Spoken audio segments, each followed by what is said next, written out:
मेरा नाम किरण है।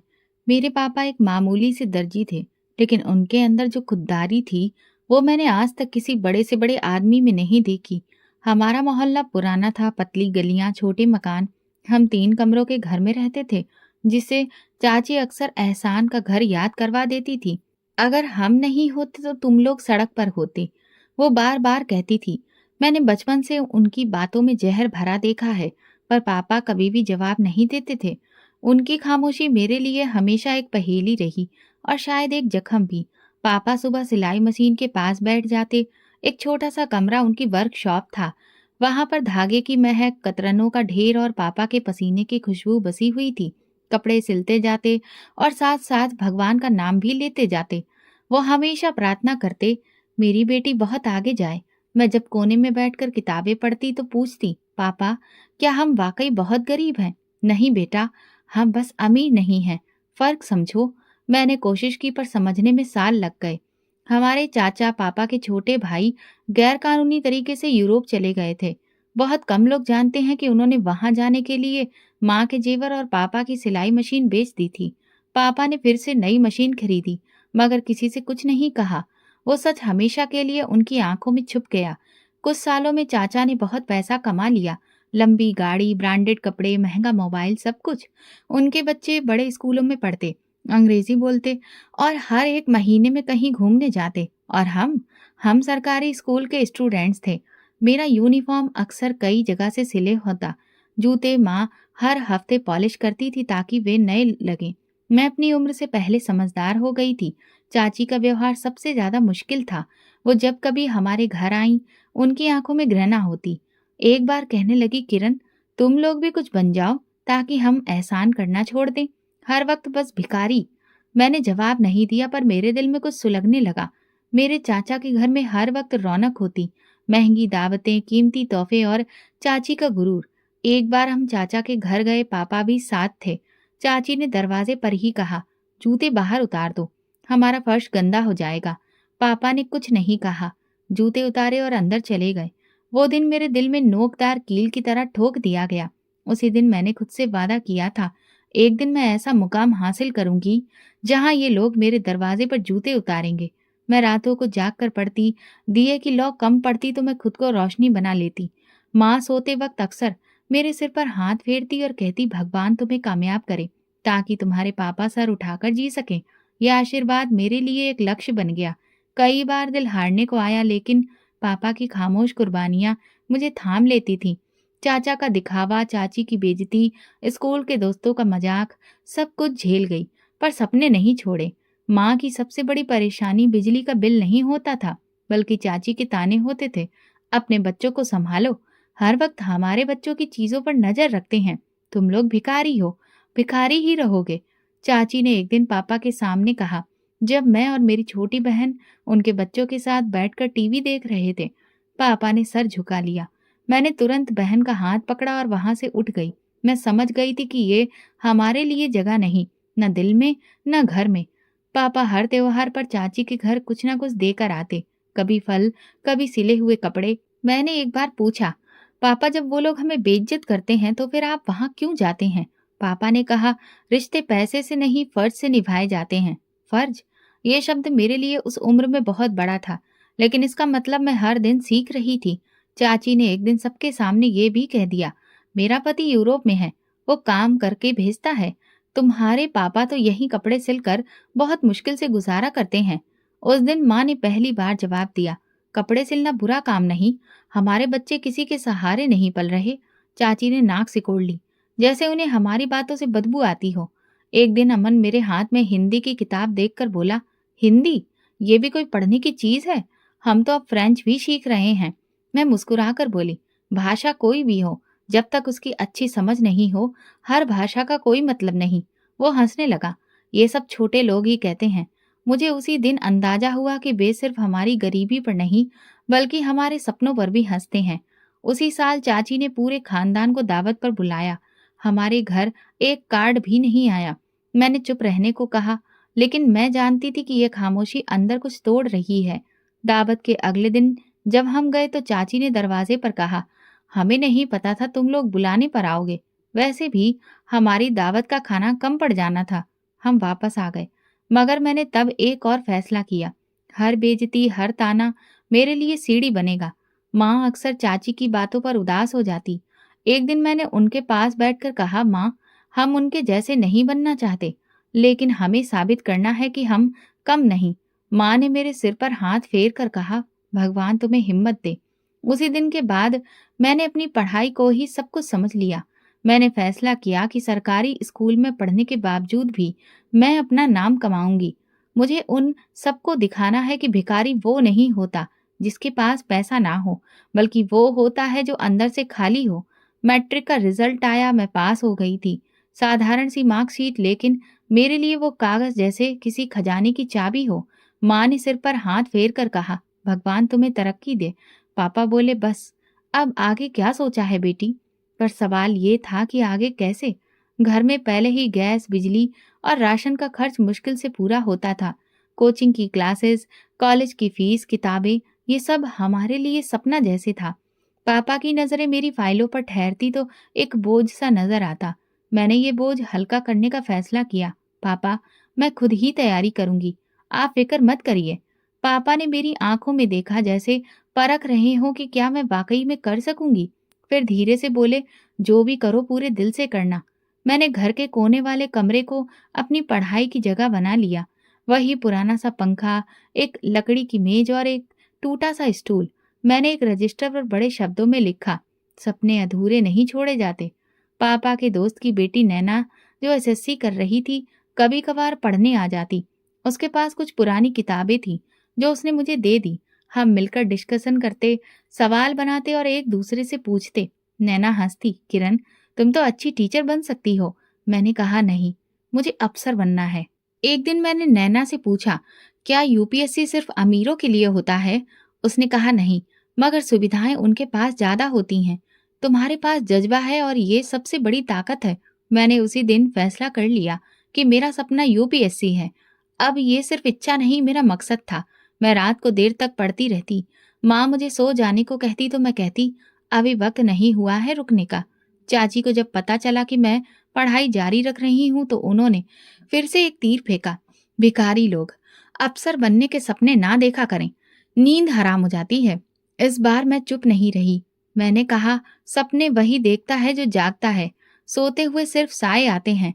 चाची कुछ लम्हे खामोश हो गई, लेकिन उनकी नजरों में हंसी छुपी हुई थी। मुझे मालूम था वो हंस रही हैं, मगर वक्त आएगा जब यही हंसी शर्मिंदगी में बदलेगी। यूपीएससी की तैयारी एक अलग ही दुनिया थी। हर दिन कुछ नया सीखना पड़ता। इतने सारे सब्जेक्ट पढ़ते और समझते हुए दिमाग सुन्न हो जाता। तो छत पर जाकर आसमान को देखती और खुद से कहती, एक दिन ये आसमान भी छू लूंगी। हमारे मोहल्ले के पास एक शहरनुमा छोटा सा कस्बा था, जहाँ जरूरत की हर चीज मिलती थी। वहीं पर एक छोटी सी लाइब्रेरी भी थी। माँ मुझे पैदल छोड़ आती और फिर कुछ घंटे बाद वापस ले जाती। मैं रोज वहां जाना शुरू किया। छोटी सी जगह थी पर शांत। वहां एक बार एक साहब ने मुझे देखा और पूछा, बेटी, रोज आती हो, क्या कर रही हो? मैंने कहा, यूपीएससी की तैयारी। वो बोले, हिम्मत है तुम में? मैं रिटायर्ड प्रोफेसर हूँ, अगर कभी कुछ समझ में ना आए तो पूछ लेना। ये छोटे छोटे लोग मेरे सफर के बड़े मददगार बन गए। फिर मैंने रोज एक आदत बनाई, हर दिन एक छोटा सा लक्ष्य तय करती और उसे पूरा करती। कभी अंग्रेजी का एक नया शब्द, कभी करंट न्यूज की जानकारी। पापा कभी कभी मेरे नोट्स देखते, फिर नजरें फेर लेते। मैं जानती थी कि वो गर्व महसूस करते हैं, लेकिन जाहिर नहीं करते। एक दिन मैंने उनसे कहा, पापा, जब मैं अफसर बन जाऊंगी तो सबसे पहले आपके लिए नई और मॉडर्न टेक्नोलॉजी की सिलाई मशीन खरीदूंगी। वो मुस्कुराए, मुझे सिलाई मशीन नहीं चाहिए, बस मेरी बेटी अपनी मंजिल पर पहुंचे।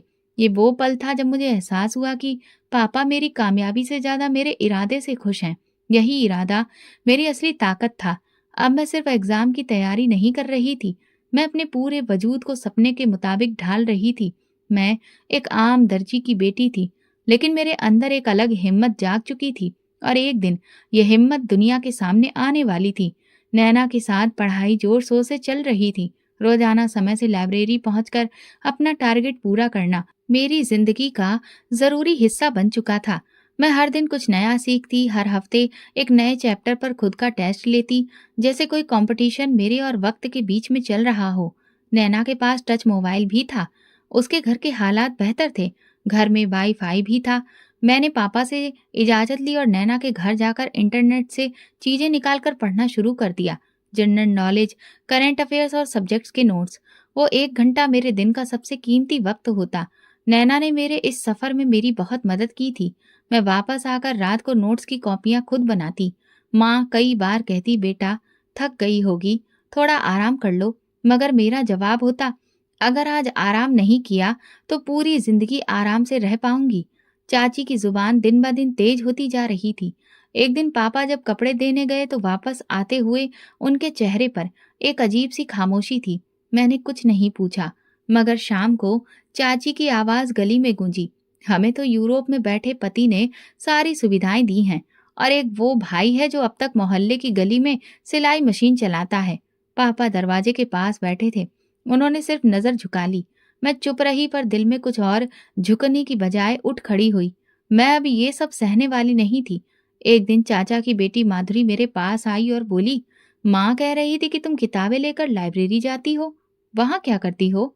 कोई काम धंधा क्यों नहीं कर लेती? तुम जैसे लोग तो घर में बर्तन धोने के काम आते हैं। मैंने कहा, मैं बर्तन भी धो लूंगी और तुम्हारी सोच भी धो दूंगी वक्त आने पर।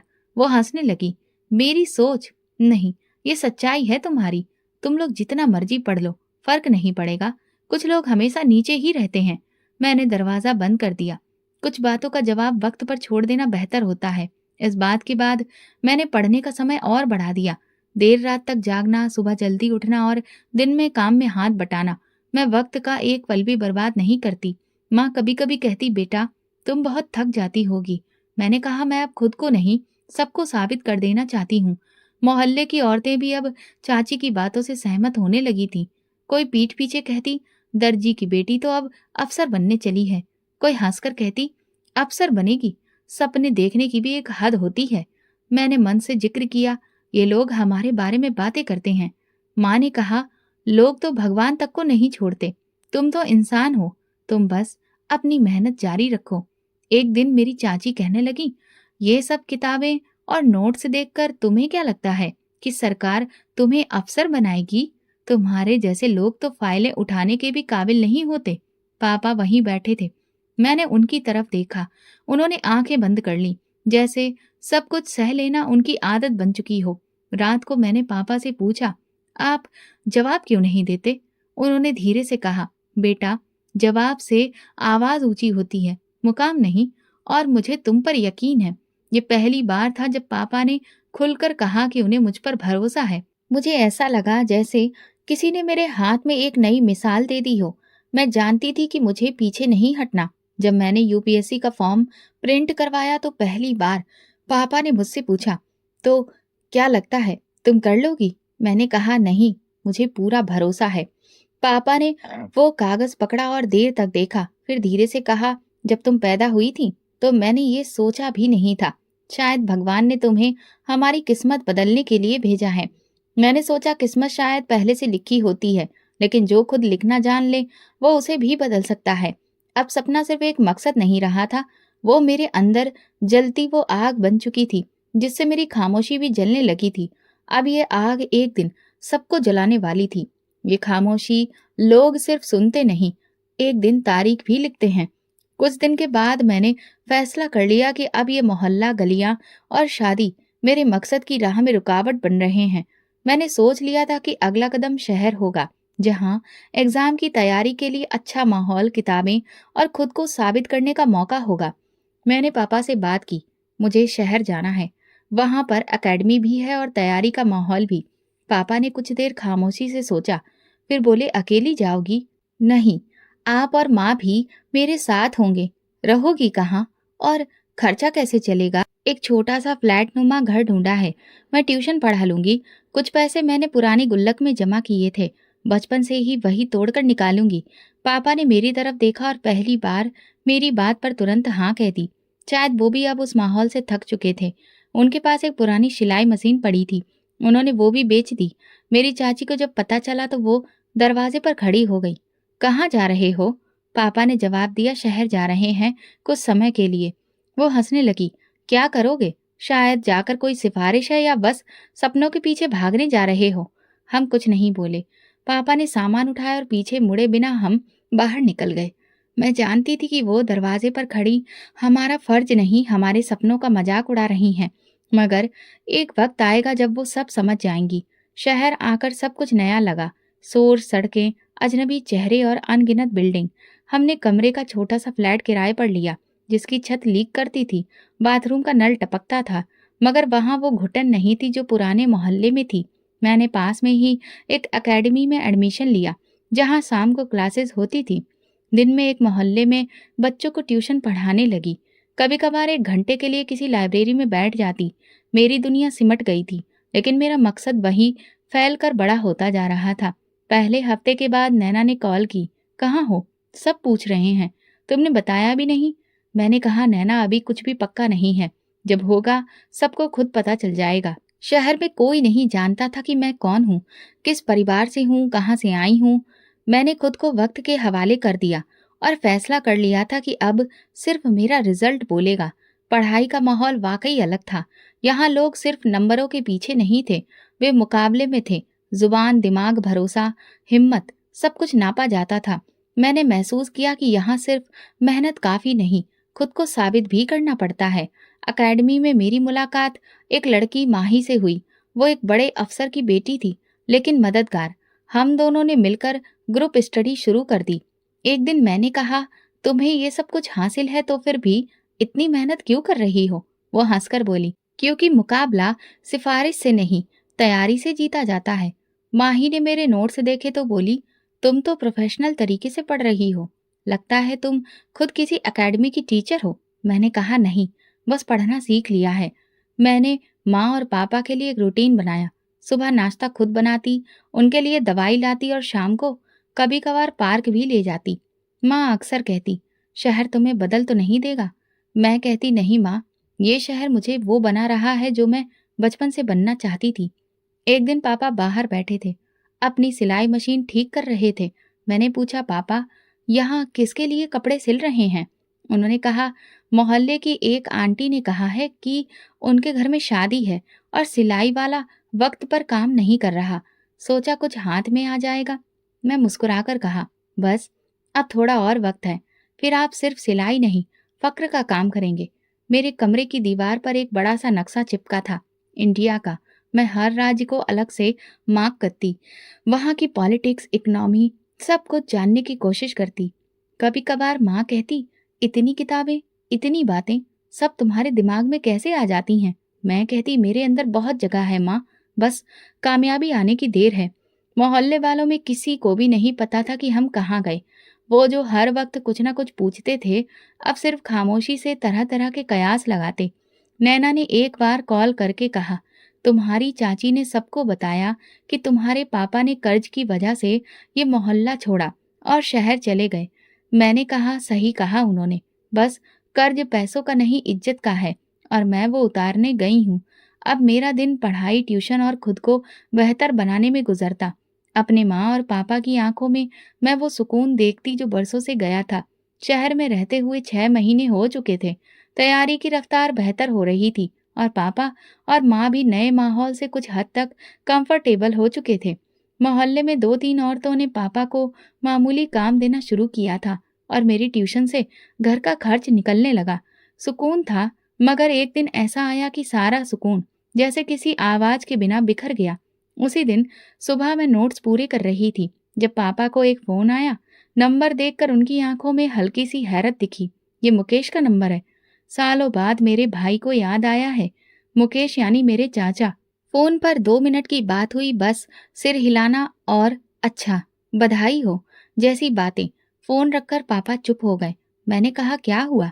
उन्होंने कहा, अमन असिस्टेंट कमिश्नर बन गया है, इसी खुशी में आज दावत है, पूरे खानदान को बुलाया है। मैंने तुरंत पूछा, और हमें? पापा ने नजरें चुराते हुए कहा, नहीं, हमें नहीं बुलाया, शायद हम परिवार की गिनती में नहीं आते। कमरे में खामोशी छा गई। लेकिन उस दिन कुछ बदला था। पापा के चेहरे पर वो हमेशा वाली संजीदगी नहीं थी। खालीपन था, जैसे कोई दरवाजा बंद हुआ हो। शाम को जब माँ खाने के लिए बुलाने आई तो पापा आंगन में खामोश बैठे आसमान देख रहे थे। मैंने आवाज दी, खाना ठंडा हो रहा है। उन्होंने धीरे से कहा, अमन को बचपन में मैं पढ़ने के लिए पहला बैग दिलाया था। मुकेश तो तब देश से बाहर जाने की तैयारी में लगा था। माधुरी के दाखिले के वक्त भी पैसे कम पड़े थे, तब भी मैंने अपने सारे खर्चे छोड़कर उनका काम पहले पूरा किया। शायद मुझे उनसे कोई उम्मीद नहीं रखनी चाहिए थी। मैंने उनके पास बैठकर कहा, पापा, आपने जो किया वो आपका फर्ज का हिस्सा था। उनके नीचे जमीन की कीमत आप क्यों अदा कर रहे हैं? उन्होंने धीरे से कहा, बेटी, रिश्ते निभाते रहो, चाहे दूसरा पहचाने या ना पहचाने। बस कभी कभी दिल तक थक जाता है। अगले दिन दावत की तस्वीरें सोशल मीडिया पर आने लगी। अमन सूट में, गले में फूलों का हार डाले, बैकग्राउंड में बड़े से बैनर पर वेलकम असिस्टेंट कमिश्नर अमन सर लिखा था। परिवार के सब लोग थे, मेरे ताऊ, फूफा, सारे कजिन्स, जिन्हें सालों से मैंने कभी किसी प्रोग्राम में भी नहीं देखा था। बस वहां हम नहीं थे। नैना ने मैसेज किया, तुम्हें नहीं बुलाया, सब बात कर रहे थे तुम्हारे बारे में। मैंने जवाब नहीं दिया। हम सिर्फ कामयाबी की दावत में नहीं आते, हम वक्त आने पर अपनी कहानी लेकर आते हैं। उस रात मैं देर तक जागती रही। बर्तन धोते वक्त माँ बार बार हाथ रगड़ती जा रही थी, जैसे कुछ मिटाने की कोशिश कर रही हो। मैं पास जाकर बोली, क्या हुआ माँ? कुछ नहीं, बस सोच रही हूँ, अगर हम होते तो क्या बिगाड़ लेते। एक प्लेट खाने से किसी की इज्जत कम तो नहीं होती, मगर उनकी इज्जत शायद छोटी पड़ जाती। मैंने उनके हाथ से बर्तन ले लिए। माँ, एक दिन ऐसा आएगा जब ये सब लोग हमारे दरवाजे पर आएंगे, बिना दावत के। पापा ने एक हफ्ते तक कोई बात नहीं की, ना चाचा के बारे में, ना अमन के। बस रोज सिलाई करते और शाम को चाय के साथ अखबार पढ़ते। मैंने महसूस किया वो खबरें कम और खुद को ज्यादा पढ़ रहे थे। एक दिन मैंने उनके सामने अखबार रखकर पूछा, पापा, अगर मैं इस अखबार में एक दिन अपनी तस्वीर के साथ खबर बन जाऊं तो कैसा लगेगा? उन्होंने कुछ देर मेरी तरफ देखा, फिर धीरे से बोले, तब मैं ये अखबार हमेशा संभाल कर रखूंगा, पूरी जिंदगी भर के लिए। ये मेरे हिस्से की खुशी मेरे पास सुरक्षित रहेगी। मैं जानती थी अब ये मेरे एग्जाम का वक्त है, सिर्फ यूपीएससी का नहीं, बल्कि हर उस जख्म को मरहम बनाने का भी जो अमन की कामयाबी और हमारी बेइज्जती ने दिया था। एक हफ्ते बाद मैं अकेडमी से वापस आ रही थी। रास्ते में मुझे अमन और मेरी चाची की आवाज सुनाई दी। वो मार्केट में खड़े किसी से बात कर रहे थे। हमारे परिवार में कोई भी मुकाबला नहीं कर सकता अब तो। सब लोगों को गांव में समझ जाना चाहिए कि हम कहाँ पर खड़े हैं। मेरे कदम रुक गए। मैंने खुद को संभाला और आगे बढ़ गई। उनकी बातें उनके इरादे को साफ बता रही थी। मैंने दिल में सोचा, मुकाबला यही है, वक्त और गुरूर के बीच में। दावत के कई दिन गुजर चुके थे, लेकिन घर में खामोशी थी। पापा उदास थे, वो पहले जैसे नहीं रहे। काम करते करते अक्सर रुक जाते, जैसे कुछ याद आ रहा हो। अखबार पढ़ते वक्त कभी पन्ने पलटना भूल जाते। माँ ने एक दिन मुझे पुकारा, पापा कुछ बदले बदले लगते हैं, पहले जैसे बात भी नहीं करते। मैंने कहा, मैं जानती हूँ माँ, वो दावत वाला जख्म हल्का नहीं हुआ। मैंने तय कर लिया, अगर दोबारा किसी प्रोग्राम में हमारा नाम नहीं आया तो इस बार हम खुद जाएंगे। इस बार मैं तमाशा नहीं बनूंगी। मैं अपने कमरे में आकर किताबें समेटने लगी।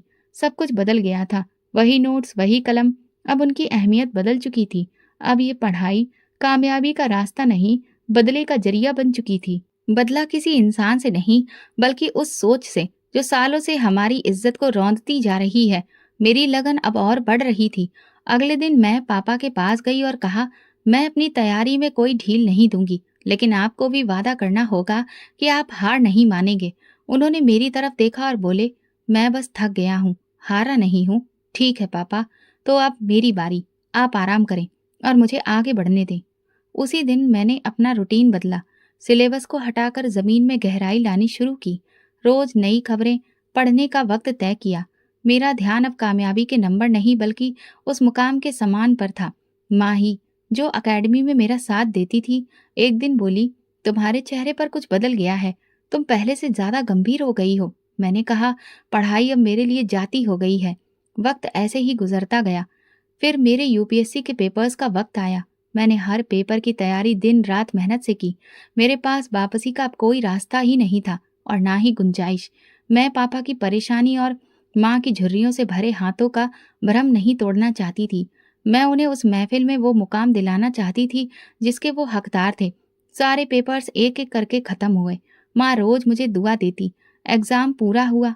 अब रिजल्ट का इंतजार था। मैं जानती थी मेरी कामयाबी का इंतजार सिर्फ माँ-बाप को था और ऐसा ही हुआ। रिजल्ट आया। मेरी आंखें भगवान को शुक्रिया कहती आंसुओं से भर गईं। मैं पूरे देश भर में 10वीं पोजीशन लाकर कामयाबी हासिल कर पाई थी। मेरी सारी मेहनत और माँ पापा की दुआओं का सिला मिल चुका था। मैं घर आई, उन्हें बताया, वो खुशी से उछल पड़े, मुझे गले लगाया, प्यार दिया, आशीर्वाद दिया। यही मेरी जिंदगी का सबसे कीमती एहसास था। मगर अभी बहुत कुछ बाकी था। इंटरव्यू बाकी था। कुछ हफ्ते बाद इंटरव्यू हुआ। पैनल ने मुझसे सवाल किया, क्या पहले कहीं काम कर चुकी हैं? नहीं, लेकिन मैंने काम करने से पहले खुद को काम के काबिल बनाया है। ये पहला पल था जब मैं खुद को बहुत मजबूत महसूस कर रही थी। मुझे सिलेक्ट कर लिया गया। मेरी जिंदगी का सबसे बड़ा नुकसान अब पूरा हो चुका था। घर पहुंची तो पापा आंगन में बैठे सिलाई मशीन में धागा डालने की कोशिश कर रहे थे। नजर की कमजोरी की वजह से वो बार बार नाकाम हो रहे थे। मैं उनके पास जाकर बैठी, उनका हाथ पकड़कर कहा, पापा अब आपको इन कमजोर हाथों से कुछ करने की जरूरत नहीं है। उन्होंने सवालिया नजरों से मेरी तरफ देखा। मेरी आंखों में आंसू थे। मैंने बस इतना कहा, पापा आपकी बेटी ने वो मुकाम हासिल कर लिया है जिसका इंतजार बरसों से हम सबको था। वो खुशी से उठ बैठे और मुझे गले लगा लिया। न जाने वो कैसा लम्हा था। हम बाप बेटी फूट फूट कर रोए। माँ किचन के दरवाजे पर खड़ी पल्लू से अपने आंसू साफ कर रही थी। आज पहली बार पापा ने दिल खोलकर अपने जज्बात जाहिर किए। रात को मैं अपने कमरे में दीवार पर एक नया कागज चिपकाई और उस पर सिर्फ एक बात लिखी, जो लोग तुम्हें नीचा समझे उनके सामने अपना सर उठाकर जियो। मेरी जिंदगी की सबसे बड़ी कामयाबी थी, या फिर यूं कह लो मेरी जिंदगी का मकसद, जो आज पूरा हुआ। मगर पूरा परिवार इस खबर से बेखबर था, क्योंकि उन्हें ना तो मुझसे कोई उम्मीद थी और ना ही हमसे कोई मतलब। अमन की कामयाबी के बाद परिवार में जैसे एक नया जमाना शुरू हो गया था। बहुत सारे प्रोग्राम, तस्वीरें, तरह तरह की बातें, सोशल मीडिया पर वाहवाही का तूफान। अब हर बात का केंद्र अमन था। हर बुजुर्ग, हर कजन, हर रिश्तेदार उसकी तरक्की को अपनी इज्जत समझ रहा था। लेकिन जिन्हें जीना था वो हम नहीं थे। इस बार शहर का एक बहुत बड़ा इवेंट था, जिसमें अमन को खास गेस्ट के तौर पर बुलाया गया। सरकार के कुछ अफसर, सियासत के लोग सब वहां मौजूद थे। परिवार के लोगों ने फिर एक प्रोग्राम रखा जिसमें वही लोग मौजूद थे और हम नहीं। मैंने पापा से कहा, अब हम वहां जाएंगे और इस बार सिर्फ तमाशा ही नहीं होगा।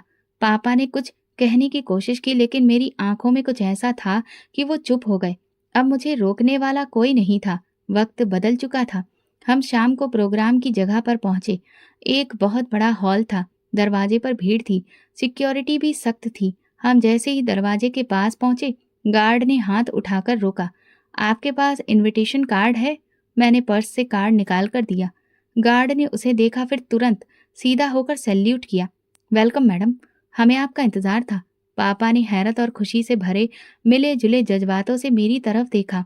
मैंने उनका हाथ थामा और कहा, चलिए पापा। हम अंदर गए और निगाहों की भीड़ हमारी तरफ मुड़ गई। कुछ लोगों ने पहचान लिया, कुछ ने अंदाजा लगाया, मगर जिन्होंने पहचाना उनके चेहरों पर हैरानी छुपी नहीं रह सकी। अमन स्टेज के पास में खड़ा था। मेरी चाची उसके आसपास मेजबानों को तरह तरह की हिदायतें दे रही थी। जैसे ही हमारी नजर उन पर पड़ी, उनकी पेशानी पर बल पड़ गए। उन्होंने तुरंत 2 गार्ड्स को इशारा किया, तुम दोनों इनको यहाँ से बाहर निकालो। गार्ड हमारी तरफ बढ़े। मैं चुपचाप खड़ी रही। पापा ने कदम पीछे हटाया, मगर मैं अपनी जगह जमी रही। जैसे ही गार्ड पास आया, उनमें से एक ने मुझे पहचान लिया। वो रुक गया, नजर झुकी और तेज आवाज में कहा, मैडम आप यहाँ? हमें तो जानकारी नहीं दी गई थी कि आप यहाँ पर आएंगी। दूसरे गार्ड ने भी तुरंत सैल्यूट किया। हमें आपका स्वागत करने के लिए कहा गया था मैडम। Deputy commissioner. अमन के चेहरे का रंग उड़ गया। मेरी चाची का मुंह खुला का खुला रह गया। पूरा हॉल जैसे सांस लेना भूल गया। जो लम्हा उनके लिए मामूली समझा गया था, वो हमारे लिए पहचान का धमाका बन चुका था। ये क्या बकवास है? सिक्योरिटी ऑफिसर ने गंभीर लहजे में कहा, सर ये कमिश्नर मैडम है। हमें उनकी सुरक्षा के इंस्ट्रक्शंस मिले हैं। खानदान के बुजुर्गों ने नजरें नीचे कर ली। दूसरी तरफ कजन्स की निगाहें बार बार मुझ पर और फिर अमन पर जा रही थी। एक कजन ने हल्के से कहा, ये वही किरण है ना? अमन ने आगे बढ़कर मेरी तरफ देखा। तुमने तो बताया ही नहीं कि तुम। मैंने पहली बार मुस्कुराकर कहा। कभी मौका ही नहीं मिला। मेरी चाची ने तुरंत ताना कसा। ये सब झूठ है। एक दर्जी की बेटी कमिश्नर कैसे बन सकती है? मैंने उनकी तरफ देखा। आपको शायद यकीन ना हो, लेकिन सरकार को काबिलियत पर यकीन होता है, ना कि खानदान वालों की सोच पर। पापा की आंखों में नमी थी, मगर इस बार वो फक्र से उठी हुई थी। वो बार बार मेरी तरफ देख रहे थे, जैसे यकीन करने की कोशिश कर रहे हो कि ये उनकी ही बेटी है। एक उम्र के जख्म एक लम्हे की पहचान में भर गए थे। अमन ने हाथ जोड़ने की कोशिश की। अगर ये सब सच है तो तुमने पहले क्यों नहीं बताया? मैंने कहा, क्योंकि जब पहचान खुद बोलती है तो फिर उसके इंट्रोडक्शन की जरूरत नहीं रहती। पूरे हॉल में अब बातें हो रही थी। कोई कह रहा था, ऐसी तो कभी नजर ही नहीं आती थी, और अब कमिश्नर। कोई हैरत में था। यही वो रमेश है ना, जिन्हें दावत में कभी बुलाया नहीं गया? मेरी चाची पापा की तरफ देखकर कहने लगी, भैया, हमसे गलती हो गई। हम नहीं जानते थे कि आपकी बेटी। पापा ने उनकी बात काट दी। आपने कभी जानने की कोशिश ही नहीं की। मुझे अंदाजा हो चुका था। अब ये खेल सिर्फ खानदान के बड़े बड़े प्रोग्राम का नहीं रहा था। अब ये एक सामाजिक मंजर बन चुका था। ये वो मुकाम था जहां मेरे सपनों की मेहनत ने मुझे खड़ा किया था, और जहां मेरी चाची के तानों का वजन खुद उनके कंधों पर आ चुका था। मैंने पापा का हाथ पकड़ा।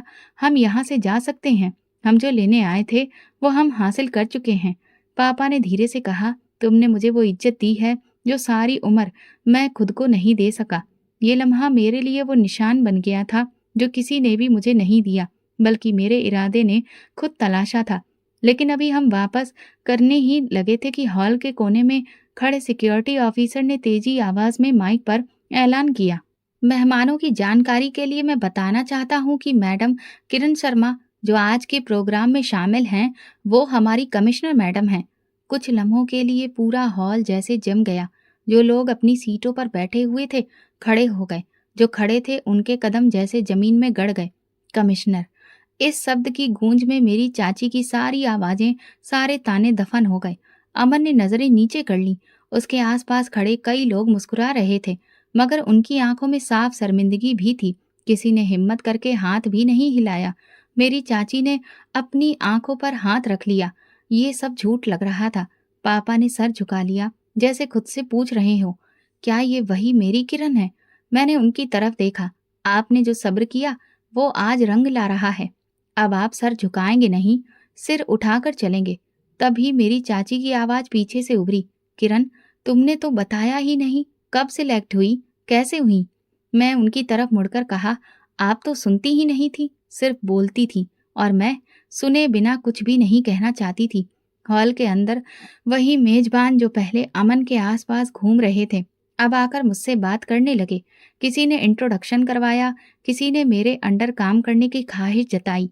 अमन किनारे पर खड़ा एक हारे हुए सिपाही की तरह सिर्फ देख रहा था। एक लेडी ऑफिसर जो मुझे अच्छी तरह जानती थी मेरे पास आई। किरण जी, हमें फक्र है कि आप इस प्रोग्राम में आई। आपका आना आज की सबसे बड़ी खुशखबरी है। मैंने उन्हें थैंक यू बोला, फिर धीरे से पापा को इशारा किया। हम यहाँ सिर्फ देखने नहीं आए थे, अब उन्हें हमें याद रखना चाहिए। हम स्टेज की तरफ बढ़े। हॉल के आखिरी कोने तक नजर गई। वो सब जो हमें छोटा समझते थे, अब हमें पहचानने पर मजबूर थे। इस प्रोग्राम के मेजबान ने मुझे स्टेज पर बुलाया। मैंने माइक पकड़ा और एक बार फिर खुद को किस्मत का नहीं, मेहनत का नतीजा बताया।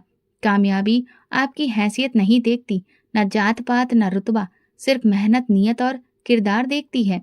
जो लोग दूसरों की हैसियत तय करते हैं वो अक्सर अपने गिरेबान में झांकना भूल जाते हैं। आज के इस प्रोग्राम में शामिल होने का मकसद सिर्फ बधाई देना नहीं, बल्कि एक संदेश देना भी था। इज्जत देने से इज्जत कम नहीं होती, बढ़ जाती है। तालियां बजी, मगर मेरी चाची के चेहरे पर वही हार थी जो बरसों की जातियों का हिसाब मांग रही थी। अमन मेरे पास आया। किरण, मुझे नहीं पता था कि तुम यहाँ तक पहुँच चुकी हो। मैंने उसकी तरफ देखा, क्योंकि तुमने कभी हमें देखने की कोशिश ही नहीं की। मैं शर्मिंदा हूँ, वो धीरे से बोला। मैंने जवाब दिया, शर्मिंदगी से कुछ भी वापस नहीं आता, लेकिन अगर तुम सच में बदले हो तो दोबारा अपने पद का इस्तेमाल इज्जत देने के लिए करो, उछलने के लिए नहीं। पापा की आंखों में सुकून था, जैसे बरसों का बोझ धीरे धीरे उतर रहा हो। उनके चेहरे पर रोशनी थी, जैसे वो खुद को पहली बार किसी बड़े मुकाम पर देख रहे हों। मेरी चाची पास आई, बेटी, अगर तुम्हें बुरा न लगे तो हम तुमसे माफी मांगते हैं। हम नहीं जानते थे कि वक्त इतना बदल सकता है। वक्त नहीं बदला है, वक्त ने आपको बस आईना दिखा दिया है। हम तो वही हैं, बस आपने हमें देर से पहचाना। मैं पापा का हाथ पकड़कर हॉल से बाहर निकलने लगी। एक नौजवान गार्ड जो गेट पर खड़ा था झुककर बोला, मैडम, गाड़ी तैयार है। पापा ने मेरी तरफ देखा, जैसे कहना चाहते हो, ये सब तुम्हारी मेहनत है बेटी। मैंने उनके हाथ पकड़कर कहा, नहीं पापा, ये सब आपका आशीर्वाद और खामोशी की ताकत का नतीजा है। हम हॉल से बाहर आ चुके थे, लेकिन पीछे बहुत कुछ रह गया था। पुराने ताने, वो नफरत, पुराने जख्म, और जो साथ में आया था वो था गर्व, इज्जत और एक नई पहचान। अब ये पहचान किसी नाम की मोहताज नहीं थी। ये मुकाम खुद बोल रहा था, और इस मुकाम को पाने की जंग बहुत बड़ी थी। मगर ये तो भगवान खुद कहते हैं कि हर ऊंचाई अपने साथ पहले मुश्किलें और बाद में आसानी लाती है। और अब हमारा वो सफर शुरू हो चुका था। प्रोग्राम खत्म हुआ, लेकिन उसका असर अभी तक बाकी था। वापसी में मैंने पापा की तरफ देखा। कुछ कहना चाहते थे। उन्होंने धीरे से मुस्कुराकर कहा, ये लम्हा मेरी उम्र के सब दुखों को खत्म कर रहा है। अगली सुबह ऑफिस पहुंची तो मेरी मेज पर अमन की फाइल रखी थी। एक अंदरूनी इंक्वायरी में उसके व्यवहार और कुछ शिकायतों पर कार्रवाई शुरू की गई थी, जो काफी दिनों से उसके बारे में आ रही थी। मैंने फाइल खोली, एक नज़र में पूरा रिकॉर्ड पढ़ा और सारा दिन इसी पर काम किया। पर्सनल तरीके से नहीं, सरकारी तौर पर। मेरा किरदार अब उसके करियर से जुड़ चुका था। शाम के वक्त मैंने डीआईजी साहब को कॉल मिलाई। सर, आपने अमन शर्मा की रिपोर्ट को जल्द ही पूरी करने को कहा था। वो पूरी हो गई है, मैं ईमेल कर रही हूँ। दूसरी तरफ से आवाज आई, अच्छा काम किया है। ये मामला बहुत जरूरी है। अगर कुछ गैर कानूनी साबित हो तो तुम्हें एक्शन लेने से पीछे नहीं हटना है। सर, कानून सबके लिए बराबर है। फोन रखते ही मैंने रिपोर्ट तैयार करके ईमेल कर दी। अगले ही दिन अमन मेरे ऑफिस में था। उसके चेहरे पर परेशानी झलक रही थी। अंदर जाकर वो कुछ कहने से पहले मेरी मेज के सामने बैठ गया। किरण, तुमने डीआईजी साहब को रिपोर्ट भेज दी? ये मेरा फर्ज था अमन। तुम जानते हो मैं किसी की बहन, बेटी या कजन बनने से पहले एक अफसर हूँ। वो कुछ लम्हे खामोश रहा, फिर धीरे से बोला, मैंने तुम्हें हमेशा कमतर समझा। आज पता चला कि ताकत क्या होती है और उसकी कीमत क्या है। ताकत की कीमत जिम्मेदारी होती है अमन। तुमने कभी इस जिम्मेदारी को गंभीरता से नहीं लिया, सिर्फ खुद को बड़ा समझा। मैं शर्मिंदा हूँ। शर्मिंदगी से अगर हर चीज ठीक हो जाती तो कानून की जरूरत नहीं रहती। उसकी आंखें भर आईं। वो उठा और मेरे कदमों में बैठ गया। अगर तुम कहो तो मैं खुद तुमसे माफी मांग लेता हूँ। प्लीज, मेरी नौकरी, मेरे माँ बाप के बारे में सोचो। मैंने हाथ के इशारे से उसे उठने को कहा। नौकरी तुम्हारी है, इज्जत मेरे माँ बाप की भी है। अगर सच में माफी मांगनी है तो वहां जाओ जहां तुमने सबसे ज्यादा नुकसान पहुंचाया है। वो सिर झुकाकर कमरे से बाहर निकल गया। उसी शाम हमारे घर के दरवाजे पर दस्तक हुई। दरवाजा खुला, सामने मेरी चाची खड़ी थी। उनकी आंखों में घबराहट और बेचैनी थी। भाभी, रमेश भैया घर पर हैं? पापा सामने आए। उन्होंने पापा के कदमों में हाथ जोड़कर बैठते हुए कहा, भैया, हमसे बहुत बड़ी गलती हो गई। हमने आपको नहीं समझा ना बेटी को। मुझे माफ कर दो। अमन की नौकरी खतरे में है, वो बिखर गया है। पापा ने चुपचाप बात सुनी, फिर बोले, हमने तुमसे कभी इज्जत नहीं मांगी, सिर्फ नजरअंदाज ना किए जाने की इच्छा जाहिर की थी। लेकिन तुम्हें लगता था कि हम तुम्हारे मुकाबले के नहीं हैं। भैया, हमारी सोच छोटी थी, लेकिन किरण ने आज सब कुछ बदल दिया है। बस हम दुआ करते हैं कि आप हमारी इस बेइज्जती के बावजूद हमें माफ कर दो। पापा ने मेरी तरफ देखा। मैं सब सुन रही थी। मेरी चाची की आवाज लड़खड़ाने लगी। मैं तुम्हारे पापा को जो कुछ सुनाती रही, आज वो सब मेरे बेटे पर आ गया। मैं आगे बढ़ी। आपके शब्द हमारी गरीबी का मजाक थे, लेकिन मेरी मेहनत उसका जवाब है। आपका बेटा आज मुझसे रहम मांग रहा है। ये वो मुकाम है जहां आपको सोचना होगा कि वक्त हमेशा ऐसा नहीं रहता। उन्होंने धीरे से कहा, बस एक मौका दे दो, उसे बचा लो। पापा ने कहा, अगर तुम वाकई अपनी गलती का एहसास कर रही हो तो फिर अपनी सोच को बदलो, अपने व्यवहार को बदलो। रिश्ता हमने नहीं तोड़ा था। मैंने उनसे कहा, मैं अपनी रिपोर्ट में सच ही लिख चुकी हूँ और वही सच आगे भी जाएगा। लेकिन अमन की नौकरी अगर बच सकती है तो वो उसके अपने सुधार और कर्मों पर निर्भर है। मेरी चाची ने मेरा हाथ पकड़ लिया। बेटी, तुम जानो या ना जानो, तुमने हमारा सर झुका दिया है, लेकिन अगर ये झुकना हमें बेहतर इंसान बना दे तो ये हार भी मंजूर है। अमन अगले दिन दोबारा आया। इस बार उसकी आंखों में सिर्फ माफी नहीं, बल्कि एक बदलाव था। किरण, मैंने अपने गुरूर और व्यवहार पर सोचा है। अगर तुमने मौका दिया तो मैं खुद को साबित करना चाहता हूँ। मैंने फाइल बंद की। तो तुम्हें अपनी इज्जत वापस पाने के लिए सिफारिश नहीं, इंसान बनना होगा। ये पल उन सभी लम्हों का जवाब था जिनमें हमें छोटा समझा गया, जिनमें हमारे सपनों का मजाक उड़ाया गया। आज वो सब पलट चुका था और मेरे पास ताकत थी, कानून की, सच की और अपने विश्वास की। ये वो ताकत थी जिसकी कीमत कुर्बानी और संघर्ष से अदा की गई थी।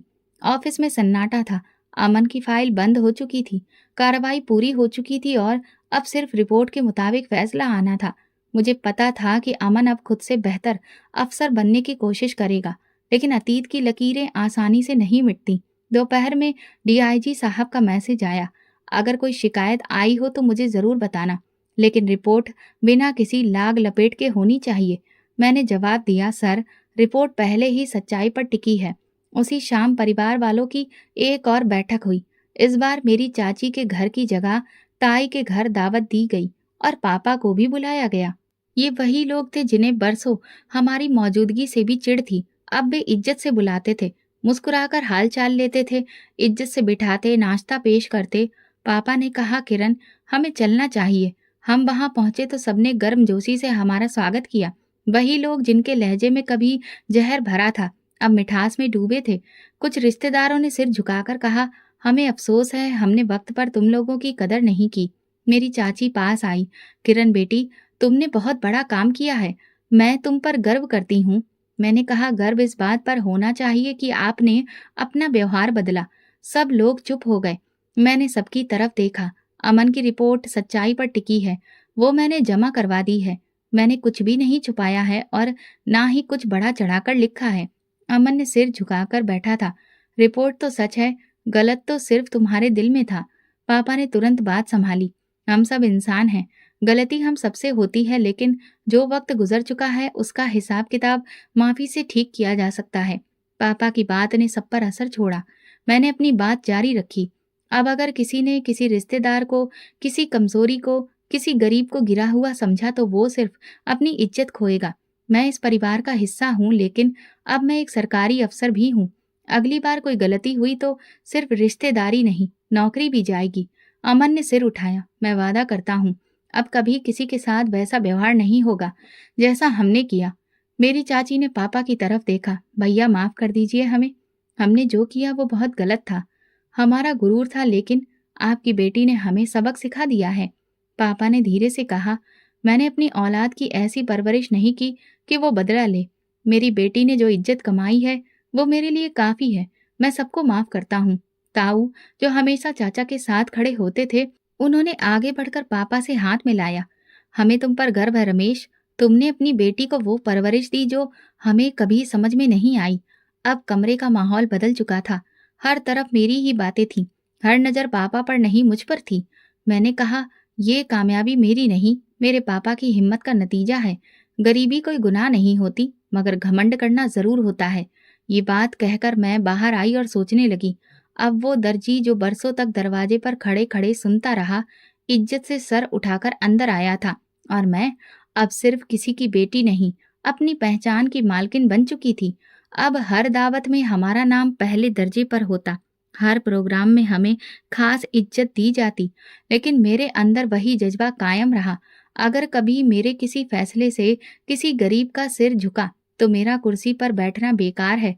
उस दिन के बाद पापा जब भी अपनी पुरानी सिलाई मशीन को देखते, कहते, ये मशीन तो पुरानी हो गई, लेकिन इस पर बैठने वाले की बेटी अब इस देश की उम्मीद है। और मैं उनसे कहती, नहीं पापा, यही तो मेरे इरादों को मजबूत करने वाली पहली ईंट थी। तो दोस्तों, अगर आपको हमारी कहानी पसंद आई हो तो कमेंट करके ज़रूर बताएं। वीडियो को लाइक करें और ज़्यादा से ज़्यादा शेयर करें। अगर आप चैनल पर नए हैं तो सब्सक्राइब जरूर करें और नोटिफिकेशन बेल दबाएं ताकि अगली अपडेट सबसे पहले आपको मिले। धन्यवाद।